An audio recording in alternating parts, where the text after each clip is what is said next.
Hello, everyone, and welcome to the Index podcast, where we come together every couple of weeks to discuss on chain data, chart crimes, and metrics that move the crypto industry. Today, I'm joined by Danning, Chief on Chain Sleuth at Pantera Capital. Hi. I'm also joined by Jay, Fishy Philosopher, also at Pantera, Hey guys. and myself, Hill Dobby, Resident Data House Elf at Dragonfly. Before we start, nothing we say here should be relied upon as legal, financial, investment, tax, or even life advice. We are acting independently of our respective professional worlds. With that said, welcome, Jay, to the show. Can you introduce yourself and also tell us why Fishy Philosopher? Yeah, for sure. Thank you guys for having me on the show. So I'm Jay. I'm a junior partner on the investment team at Pantera. So yeah, my background is I've been at Pantera for about like the last 5, 6 months. Before that, I was at Stanford where I was doing a bunch of research on a variety of different things, including DAOs, including TEs, and like some ZK stuff and all of that fun stuff. But yeah, so why a fishy philosopher is because I actually did like a double major in computer science and in philosophy. And then my like surname in Chinese is like the same pronunciation as like fish. So I like kind of like put two and two together. And that's why you see like my Twitter handle is like 0x fishy philosopher. And then like that's why like that's been kind of my like sort of semi-anon nickname-ish, I guess, in the space. So Philosophical skills, do they come in handy today in the crypto world?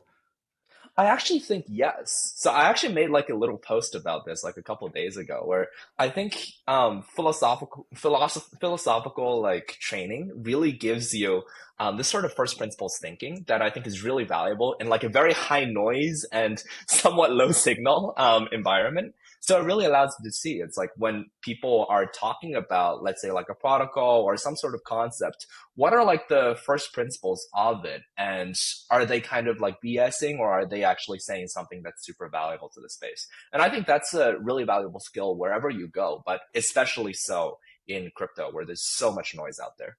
I wanted to add just one note that even though Jay is officially in the investment team, but he's also honorable member of the Pantera research team because he's been putting out a lot of papers and working with university institute like IC3 and many others. So I guess like we kind of like need to introduce like the reason why we are here today. I'm very excited to talk to Jay about is this x402 article that he put out a few weeks ago, actually a month now, I think, or a month It's like a plus. month and a half, but Yeah, yeah, yeah. it's being circulated around and like quite a lot. So we maybe Jay, you can help us understand why are we talking about X402 right now? Yeah, for sure. I think x402 is probably one of the hottest topics within kind of like the AI agentic payments sort of niche. And I think for many good reasons. Number one is that it's a genuinely new protocol that's being pushed by by Coinbase and Cloudflare. And it makes it like it's like a really interesting primitive that allows agents to actually interact with kind of like new things to actually buy different artifacts or to kind of load different websites. And you can imagine like an entire new e-commerce in economy kind of circulating around these sorts of agents transacting value with each other. So it's a very interesting novel primitive. And it's been recently getting a lot of steam. Part of it's to do with meme coins. I will talk more about that later. Um, but it's something net new that we haven't seen in a while in this sort of agentic sort of space. Even though everyone's been kind of like trying to think about the intersection between crypto and AI, like 99% of that is just is just memes and kind of smoke and mirrors out there. Yeah. So to me, the fundamentals of X402 are super interesting, and that's why I decided to take a deep dive and write like a long article about it. What's X402?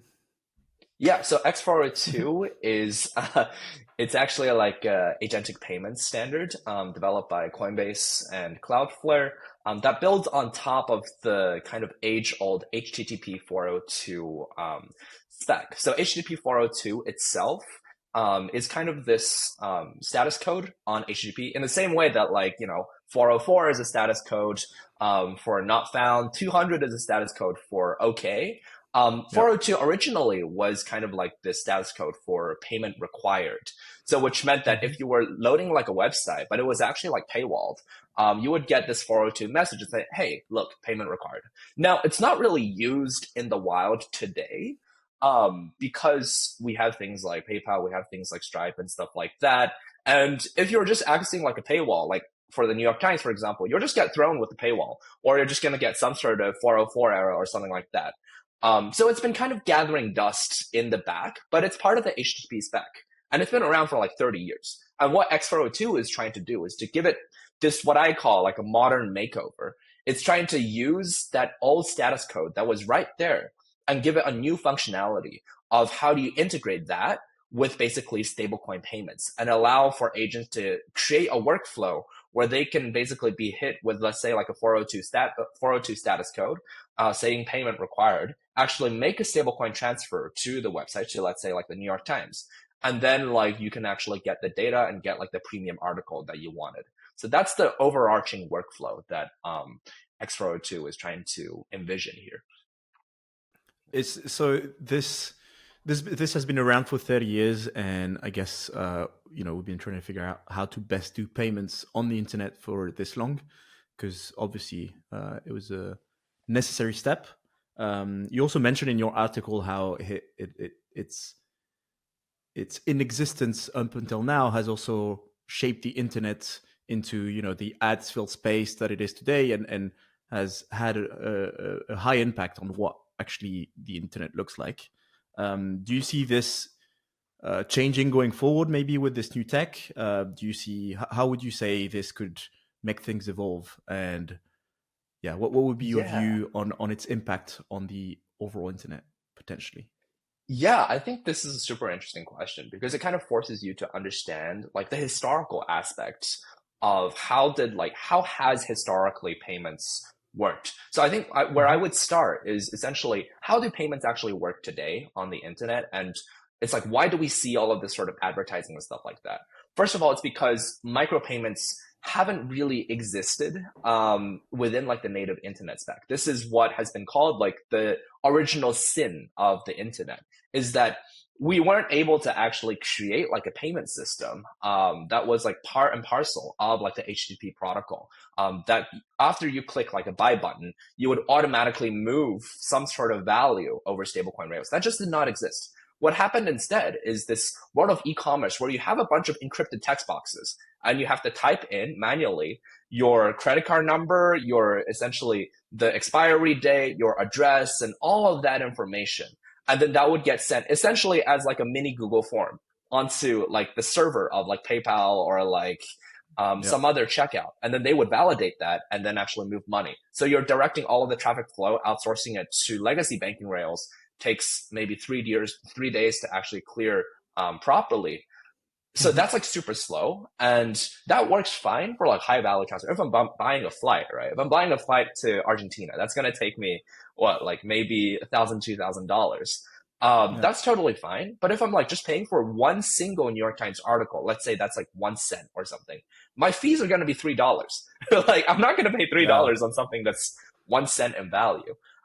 So kind of what x402 and these sorts of standards allow you to do is to recreate this sort of vision of micropayments for like a single New York Times article or for like a single crawl of like an API through stablecoins, which why now as well is because a chain like Solana today has like very sub-cent level like it's like fractions of a cent.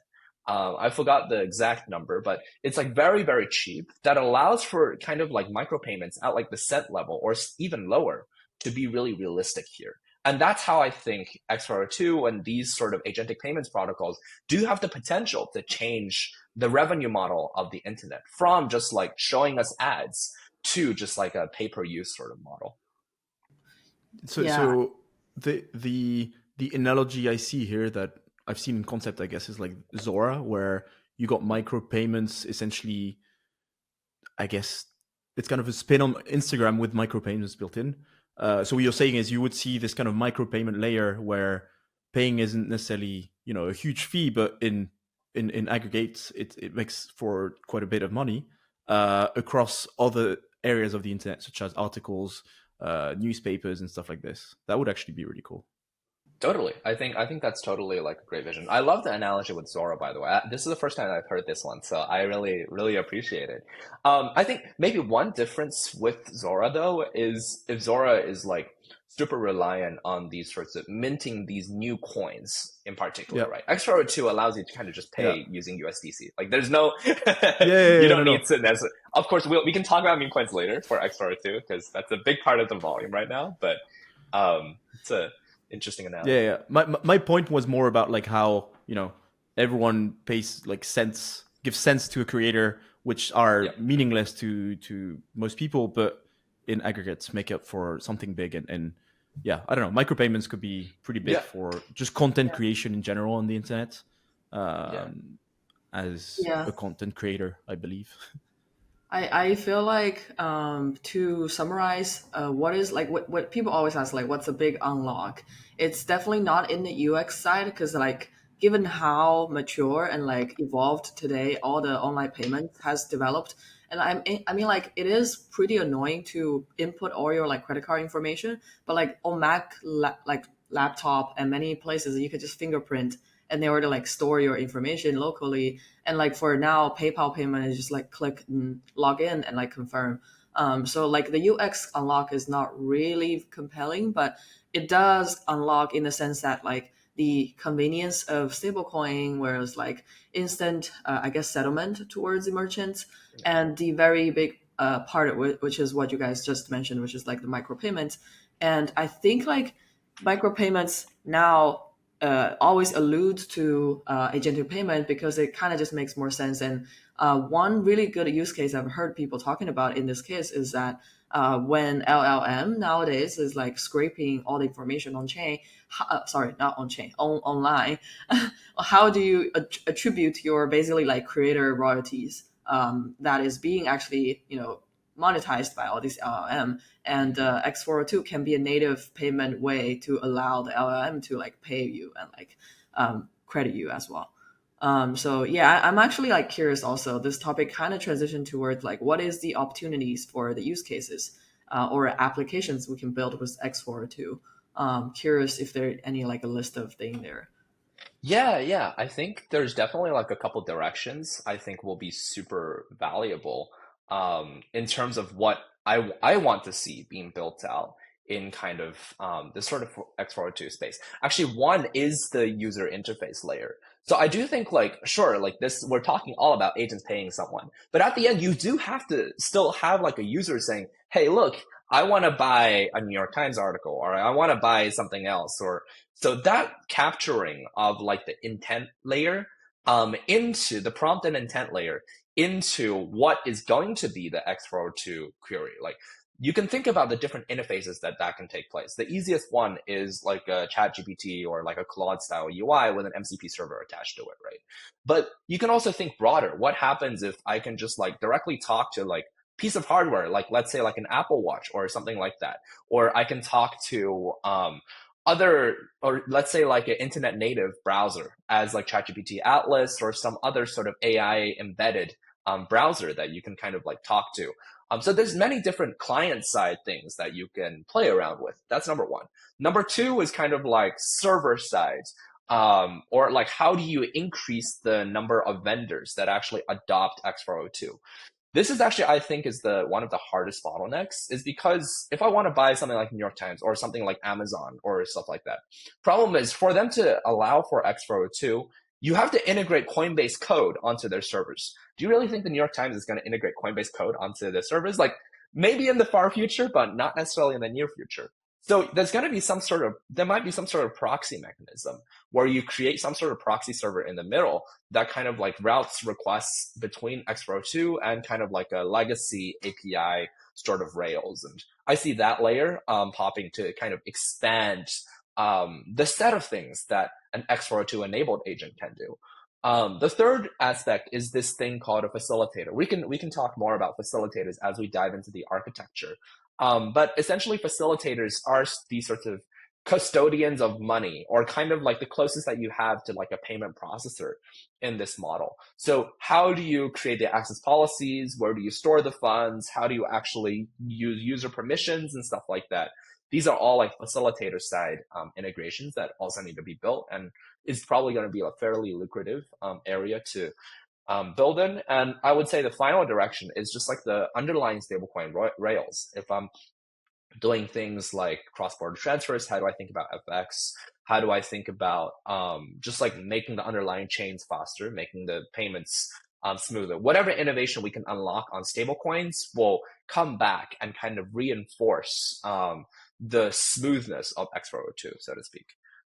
Actually a good trajectory for us to like dive into the diagram, because I feel like in your way of thinking, you're bringing in this like mindset of like a marketplace or like ecosystem of different players down like the supply chain. So I think you have a really good diagram showcase this like different role of players in the x402 ecosystem, and how does the workflow even look like actually in one concrete example. So once we pull up the diagram, I don't know how we can describe it to the audio listeners. The places to build, as well as like what this sort of system is all about, makes a lot more sense. So the way that I would split it is just by step. So the first thing is that the user will kind of say like a prompt, hey, Claude, buy jeans from Amazon, use my Coinbase wallet or something like that, as well as like set, let's say like a funding policy of like 100 USDC and authorizes Amazon.com. And then Claude will go around, make an HTTP request here, and try to get like a 402 response from Amazon. This is what's called like a 402 challenge. And it takes basically the shape of a JSON with the following information attached. You have a merchant wallet, 0x123. You have the chains that you support. You have the asset that you support, as well as like the value of like the actual transaction. And then it goes back to Claude. Okay. And then Claude will basically, actually, this information will go to kind of like Claude will go back to the user. The user will kind of like authorize this transaction, and the payment will go through like the facilitator. The facilitator will kind of check, is the payment under 100 USDC? Has it like a whitelisted merchant? Does it have the user approval? And then kind of submit this authorization on chain to actually move the money. And then once it moves the money, it can kind of like send you like a TX hash or kind of like an EIP 3309 like permit, and then give it back to kind of like the merchant and kind of validates it. And then the merchant will kind of unlock the payload here. So this is the overarching payment flow. So I did this. This is kind of like what all of these specs built on top of HTTP 402 looks like at an abstract level, including Coinbase's x402, but there's other standards out there that we can also talk about later as well. And how does the adoption look like nowadays? So this is x402 scan, which is like a really nice dashboard. And since I guess this is a data podcast, I'm sure you guys are much better data wizards than I am. But where you can kind of look at a bunch of things. For example, you can look at how many transactions, you can look at volume, buyers. What I find really interesting is kind of just this like top servers and like top facilitators. So for top servers, you'll realize that a lot of these are actually meme coins, which is pretty interesting. Like the AI analysis and like LucyOS and a bunch of, Virtuals also has an endpoint. A bunch of these are actually like meme coins. So it reminds me of like in early 2024 when this sort of wave of like AI crypto agents also popped around. Like we're kind of seeing like a little revamp of that here for sure. And that's been driving a lot of the volume here. And then the top facilitators, you have like basically Coinbase is doing the vast majority of volume here. This was actually slightly different from a couple of days ago. I checked this like last week and they were a lot more equal. But today, like you can see like Coinbase is doing like 90% of the volume. And then Daydreams, which is like a community facilitator, and then a bunch of other ones are doing slightly less. And if you just look at, most of these, a lot of these are, sustainable businesses. Kind of sustainable businesses.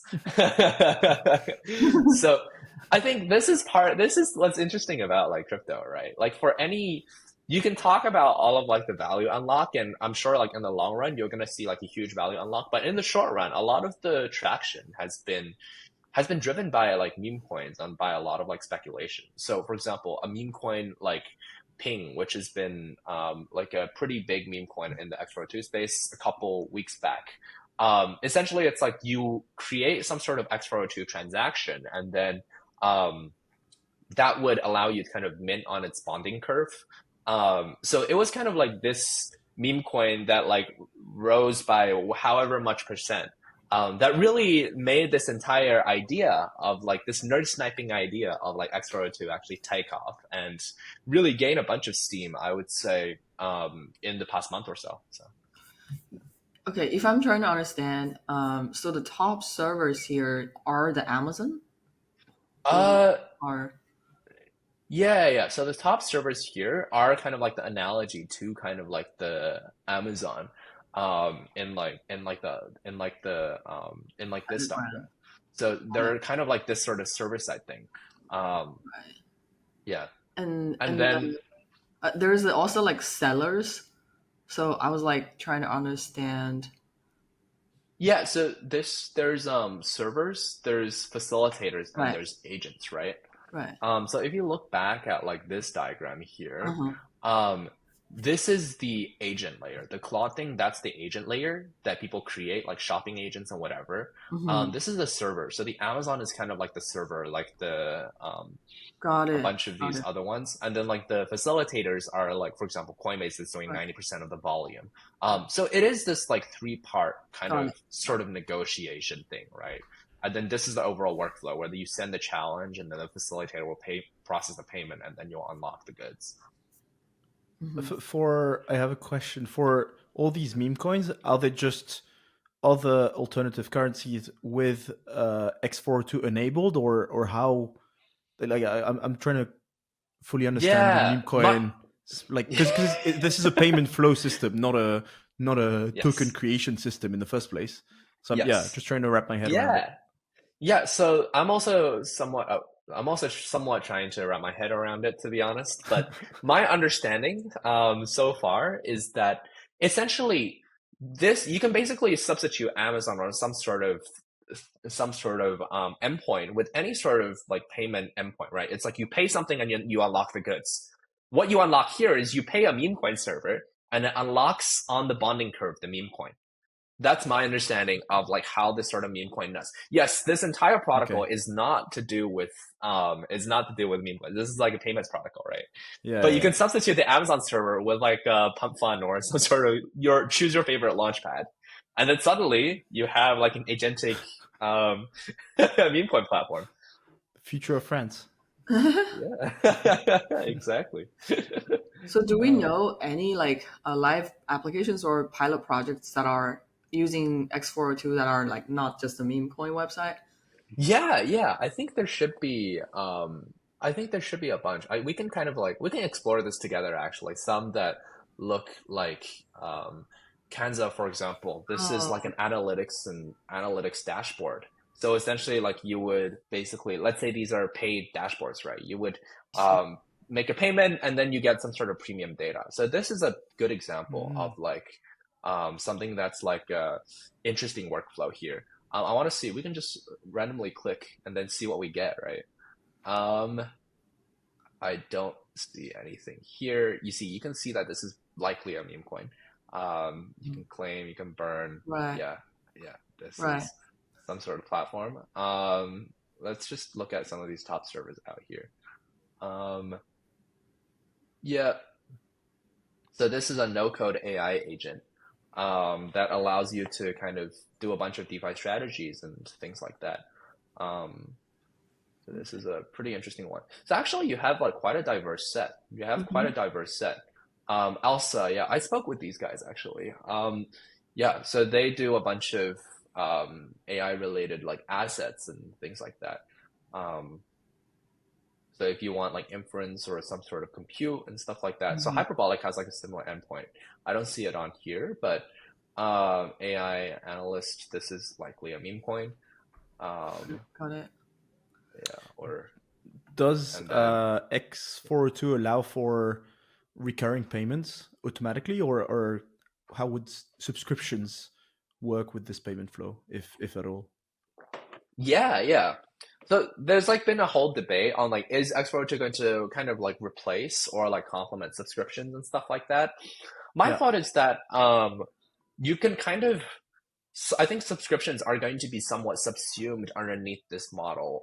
In yeah, particular, they're going to be subsumed as basically this sort of authorization, policy authorization. Instead of saying I authorize Amazon 100 USDC, I authorize once a month payment to yeah, Amazon for Amazon Prime for $15, let's say, yeah. something like that.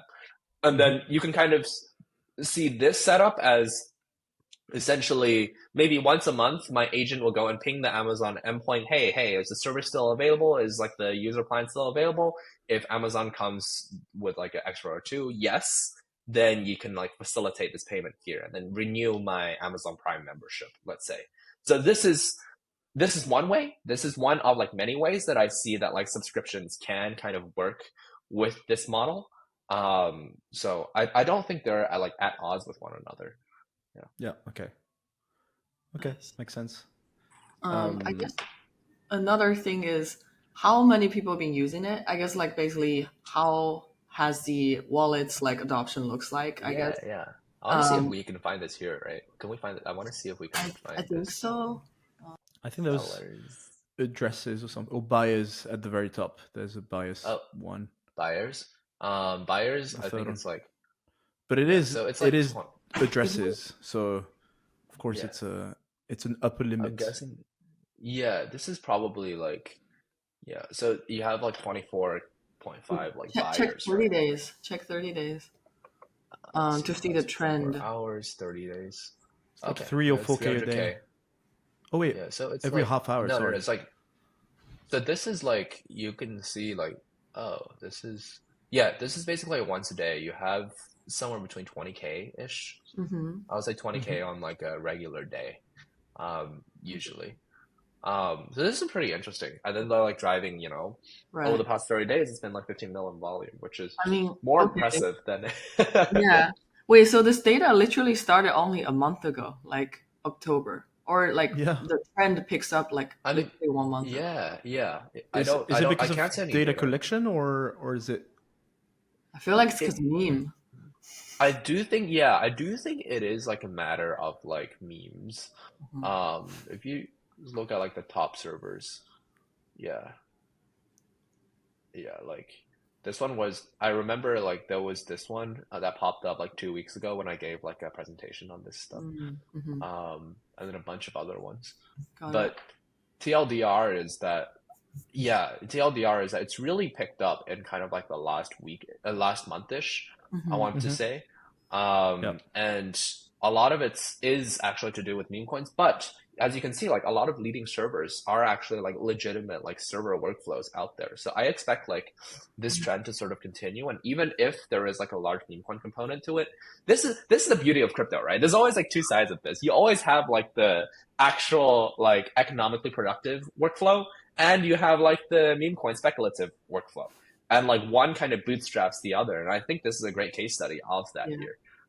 Yeah. One other data I wanted to zoom in is the facilitator market share, because I think you Mm, pointed out that like Coinbase is one of the biggest one. So I think yeah. like when Yeah. you click on the top facilitators tab, it goes into like Let's see. pretty familiar chart, which is like basically stacked market share, or I guess like stacked total number of transactions or USD amount that transacted breakdown by Yeah. different facilitator. And we Yeah. see pretty much Coinbase is like it's 70 to 80%, and so on some days like 90% of the total volume. There's this second facilitator called Pay AI, Yeah. and then there's also Daydreams. Yeah. Daydream Uh, used to be second and seems to have died off of the past It four. what is Daydreams? still It's is. probably just a data Daydreams, collection thing. It's like past 4 hours only. So I would assume Daydream is still probably number yeah. two. Just Oh, Yeah. okay. data hasn't So come up in the this is past 4 hours. Daydreams. Okay. My thought is that this looks more like what you would see to like process a bunch of like meme coins volume. I could be wrong, Yeah. but um, Got it. yeah. I But see. I feel like basically, yeah. I'm like a little bit how to say getting MEV triggered here because I feel like this is a whole similar play because again, it's a market view of a trajectory, and I'm seeing that like all these facilitators will have to maybe try acquire as much as possible order flow from different like client side, front end side, and it's like becoming a BD game at some point for the facilitators. And if there's more competition, and their margin will likely be pretty small, so you kind of can. I would imagine there's probably also MEV possibly, because if let me think about this. So if you're sending X402 transactions, it's most likely going to be a stablecoin payment. Yep, it's most likely stablecoins. Right. Okay, so I think it will probably only happens with MEV when it's like a foreign exchange or a major coin to like if the facilitator accepts a major coin payment and then they need to swap it out to a stable coin to the merchant, something like that. I can imagine. Yeah. Yeah. Yeah, so I think you can support other token payments. Like let's say I want to use Ethereum to buy something from Amazon, right? Like X402 and at least certain facilitators, this is like a facilitator by facilitator basis, but they will allow you to accept that. So there could be kind of if you're doing a swap in the middle, right? There could be MEV consequences. But I think the more useful part here is I think the analogy with kind of order flow is actually really, really great here. I do expect some sort of race to the bottom here, I would say, because it's like there's a bunch of order flow. It's the server that chooses which facilitator that they're going to use. And maybe for different like assets, they might choose different ones. Or let's say for USDC or for some sort of asset, they would choose Coinbase. Maybe for some other tokens, choose a different facilitator. So you're going to see like some kind of race there to capture all this private data. Let's say I am like a Nepo baby of like Amazon or something, right? I capture all of the flow from the Amazon server. Like that to me, that's a huge like that's basically like a huge like private mempool. That's basically this is also similar to the MEV market play, which is like you have to get the deal done with this validator side. And so like the validator is like using this block builders like bits or so. Makes sense. This whole X402 like thing was started, I believe, with Coinbase publishing about this new standard. What I'm seeing on the website is that all these are only so far available on Base and Solana. Base is almost for all of them, and a select few are also on Solana. I think it's interesting. I kind of see this evolving into, my guess is that, Stripe eventually dives into the topic with like tempo and stuff like this. That would actually make a lot of sense in my view. Would you say that currently like Coinbase has a monopoly on, they seem to have a monopoly on the whole the whole stack, whether it's like the chain used, the protocol used, and facilitator, like they've got it all covered. Do you see that evolving? and like, how do you think we evolve from here? Maybe meme coins aside, because meme coins are interesting, but I don't think that's going to be what I would, focus on the most in the long term for this. Yeah, so what's really interesting, a couple thoughts here. Number one is that this X402 is like an open source protocol, right? But the way that Coinbase monetizes this is through running their own facilitator that drives, let's say, 80 to 90% of the volume. In the same way that like HTTP itself as a spec was open source. But how did, let's say, like Mozilla or some of these like early contributors and stuff actually monetize? By running the web browser that actually control the flow. And what's interesting, why Coinbase and stuff is pushing the adoption of X402 very heavily is that if they're the ones architecting the standard, then of course their facilitator will become kind of like the first among equals when it comes to routing payment order flow and stuff like that. Yes, it's true that their facilitator in particular basically only supports USDC and like Solana basically on like Base.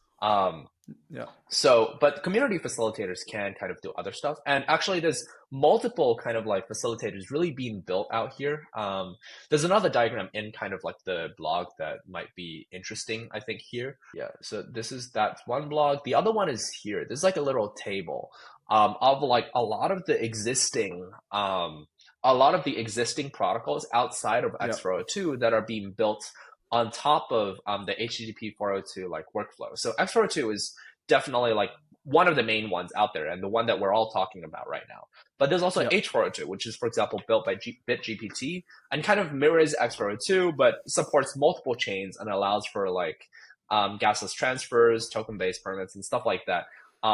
It's designed to be more future-proof and somewhat like compatible with X402 as well. But one of the weaknesses here is that there's like less vendor integrations, which makes it harder. And the reason why X402 is kind of like taking all of like the airspace here is because like you have the entire BD arm of like Coinbase and a bunch of these big tech companies kind of pushing this forward, which is why it's gaining more steam. But there's a couple other like mechanisms out here. For example, like EVM auth is a really interesting one by Radius Tech. And this one is coded in pure Solidity. So technically you could run this entire thing like on chain, or I mean, you don't want to think about like gas costs and whatever, but they basically use ERC 1155 tokens to represent access permissions. They have this entire like payment gating using like a single smart contract and stuff like that. So it's possible to run all of this on chain as well. But again, this is a trade-off between kind of like composability and kind of this BD game and like distribution power versus like the sophisticatedness and like decentralizedness of like this tech. This actually expands to my next question, which is how does the X402 protocol or like the architecture compare to all the other competitor framework or like even ERC 8004? I think it's from EF, right? Like kind of like the AI stack. If we zoom out a little bit.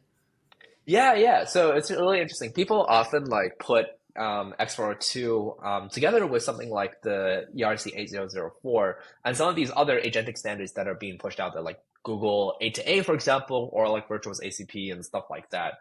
My thought is that in the same way, like the internet doesn't have a single protocol, it has a stack of different protocols. It has what we call like traditionally the network stack, right? You're gonna see basically an analog of like the DAI stack or kind of like an agent payment stack. And the way that I kind of envisioned it, let me pull it up.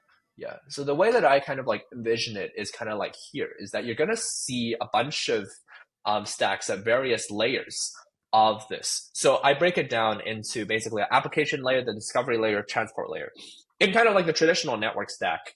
So in the traditional network stack, you have HTTP at kind of this application layer, basically running the actual protocol itself.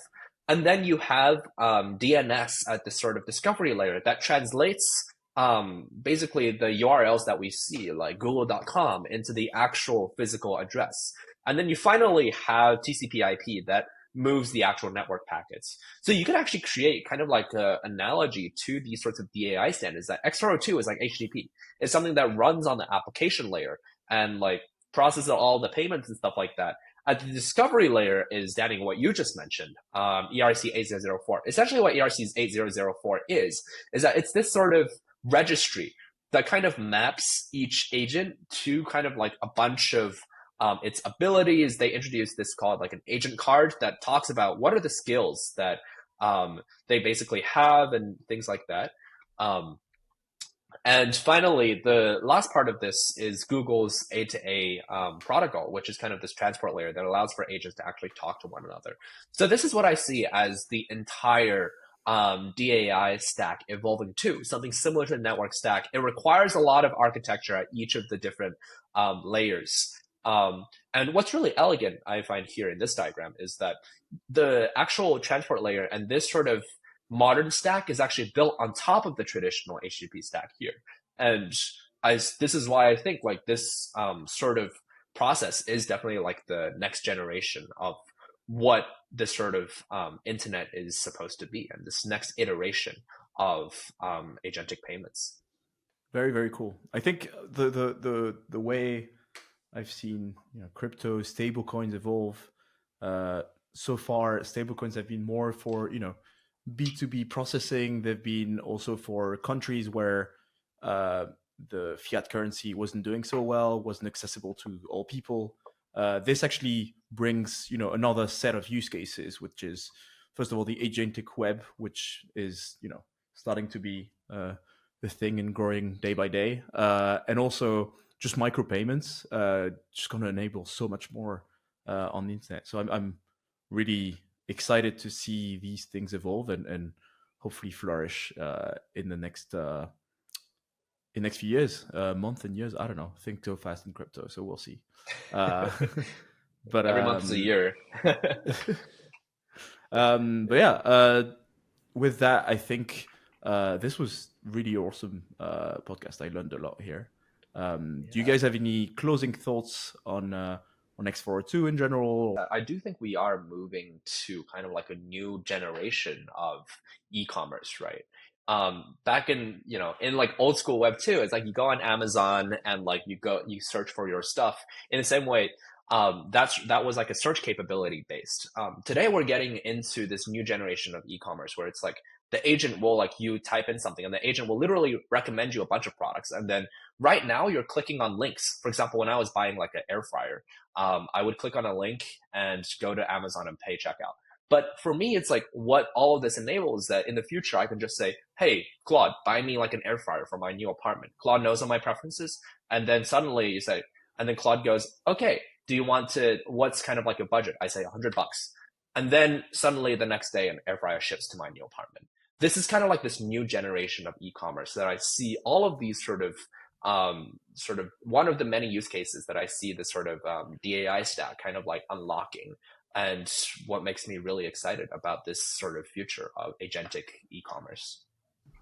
Yeah, my feeling here is that I think the already mature e-commerce stack may be harder to replace. Like if today I go shopping for clothing, I might need to, like, if I'm buying clothes as a woman, I probably want to like compare across 500 different like versions and trying to compare. But I think it's like for the products or goods that are more replaceable, I guess it's like generic, or how would you say, like more even fungible, right? You're probably just gonna tell the agent being like, buy me an Amazon Basic of this whatever tool I need to like do at home. But overall, I think it's like, I think the adoption of X402 will have to be dependent on the adoption of agentic payments and also stablecoin. So I think like we'll follow the trend of adoption of those curves. So meaning like it may actually also even be more adopted in the countries outside of US and maybe Europe first, wherever stablecoin goes up first. But I do feel like, I mean, to call back to what you said, I feel like crypto evolves so fast yet so slow. It's like every other day there might be like 500 different waves of different kind of meme coin has already happened, but the mass adoption of using crypto in real life still is not there yet. So my feeling is like it will probably take 3 years. 1 year, maybe too fast. I think maybe in 3 years we might be using X402 in daily. Possible 3 to 5. I'd say a big shift would be once existing teams like Stripe actually start enabling this into their own payment flows, and existing actors kind of bootstrap it on top of also Coinbase obviously doing its thing and hopefully gain market share. Yeah, I believe in Trump to enable this before he's gone. I'm joking. I'm not a supporter or any kind. I'm just saying that hopefully the next term of the president is not going to be, like a instant pushback to the time before, as how we were having the headwind of the regulations.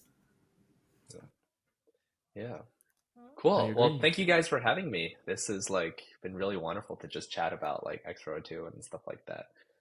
Yeah. Well, thank you for coming on. That was really, really interesting. I really liked it. And with that, this has been Index Podcast. Thank you for tuning in, and see you in 2 weeks. Hopefully, maybe in Patagonia, where we'll be the three co-hosts. We'll see if we manage to do some in-person recording. But until then, see you next time. Bye-bye. Crypto data wizards, come join us for the parade. From Bitcoin ETF to Solana meme coin trade, uncovering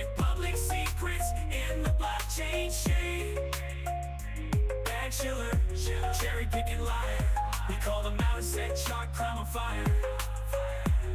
Index podcast, crypto data